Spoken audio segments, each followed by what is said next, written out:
We're now going to discuss how the five-stage model is demonstrated within the movie The Sister Act.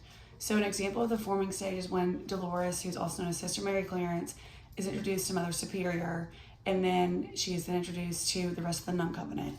This is an example of the forming stage because at this time in the movie, she's initially meeting the Nun Covenant and Mother Superior. An example of this forming stage is when Sister Mary Clarence and the rest of the Covenant are deciding how they will perform for the Pope, and if it's going to be in a traditional way or in a more hip-hop style, like the way that they've adopted into their new church ways. This is an issue because Mother Superior and Sister Mary Lazarus, who was formerly over the choir, want them to perform in a more traditional way, but Sister Mary Clarence and the rest of the choir in the Nun Covenant want them to perform in a more hip-hop style. To solve this issue, they have a vote and they decide to do a more hip-hop style for the Pope.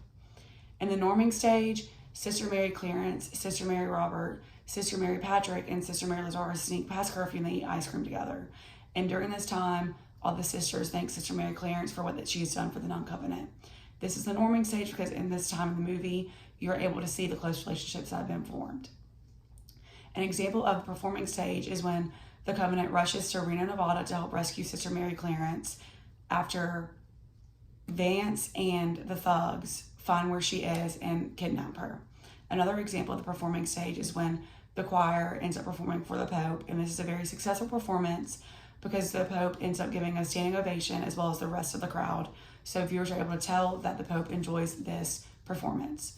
And then an example of the adjoining stage is when Mother Superior decides to stay with the Covenant and not transfer, and viewers are also able to tell that whenever the performance is done, Sister Mary Clarence will leave the Covenant because that is the full reason that she decided to stay once Vance and the thugs were taken, was so that she could perform with the choir for the Pope.